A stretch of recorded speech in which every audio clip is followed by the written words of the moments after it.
கார்த்திக் சுப்பராஜ் டைரக்ஷன்ல சூர்யா மற்றும் பூஜா ஹெக்டே சேர்ந்து நடிக்கிற படம் தான் ரெட்ரோ படத்துக்கு நல்ல எதிர்பார்ப்பு இருக்கு.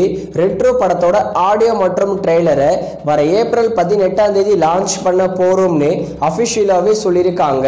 ரெட்ரோ படத்திலிருந்து வர ஒரு அப்டேட்டும் படத்தோட ஹைப் மேல கொண்டு போயிட்டே இருக்கு. ரெட்ரோ படத்தை மே 1 ரிலீஸ் பண்ண போறாங்க.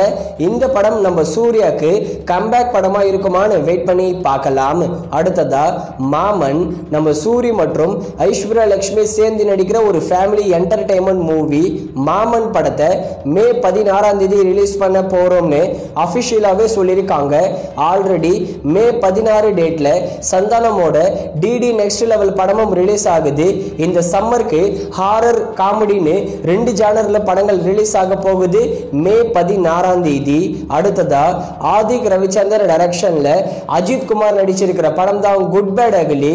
இந்த படம் வேர்ல்டு வைடாவே 150 crore மேல கலெக்ஷன் பண்ணிருக்கு இது வரைக்கும்.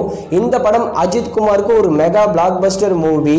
இந்த குட் பேட் அக்லி படத்தோட டிஜிட்டல் ரைட்ஸை நெட்ஃபிளிக்ஸ் தான் வாங்கியிருக்காங்க.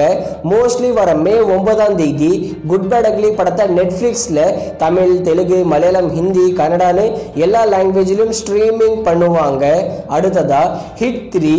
இந்த படத்துல நானி, ஸ்ரீநிதி ஷெட்டின்னு இவங்கெல்லாம் சேர்ந்து நடிச்சிருக்காங்க. ஹிட் 3 ஒரு பக்காவான ராவான ஆக்ஷன் மூவி. ஹிட் 3 ட்ரெய்லர் இப்போ வந்திருக்கு. ட்ரெய்லர் ரொம்பவே ராவா ஆக்ஷன் கலந்த படமா வரும்னு கண்டிப்பா இந்த ட்ரெய்லரே சொல்லுது. மே 1 ஹிட் 3 படத்தை தமிழ் டப்பிங்லயும் தியேட்டரிக்கல்ல ரிலீஸ் பண்ண போறாங்க. ட்ரெய்லர் எனக்கு ரொம்பவே நல்லா இருக்கு. நாளைக்கு இந்த படம் பிளாக் பஸ்டர் ஆகுமான்னு வெயிட் பண்ணி பார்க்கலாம்.